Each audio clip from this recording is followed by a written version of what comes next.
Ide o novú vysokoúčinnú opravnú tekutinu na sklo, špeciálne narnutú pre rôzne druhy prasklín v skle. Používa vysokopenetračnú opravnú receptúru, ktorá rýchlo preniká do prasklín.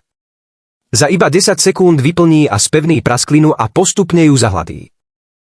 Táto tekutina efektívne šetrí náklady na opravu auta. Ide o priemyselnú opravnú tekutinu na sklo, ktorá sa dokonca bežne používa v profesionálnych opravovniach. A jej použitie je neuveriteľne jednoduché. Jednoducho nakvapkajte opravnú tekutinu na prasklinu, počkajte 10 sekúnd a tekutina automaticky vyplní a spevní poškodenú oblasť, vďaka čomu bude rozbité sklo vyzerať ako nové len jedným dotykom.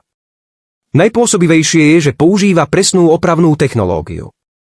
Vysokopenetračná samoopravná živica Ray preniká do praskliny a vyplňa iba medzery bez ovplyvnenia priehľadnosti skla, vďaka čomu je veľmi bezpečná pre čelné sklá a okná automobilov. V porovnaní s výmenou celej tabule skla šetrí peniaze aj námahu a zabraňuje ďalšiemu šíreniu praskliny. Či už ide o opravu rozbitého čelného skla v autoservise alebo o opravu malej praskliny na displeji telefónu, všetko zvládne s ľahkosťou.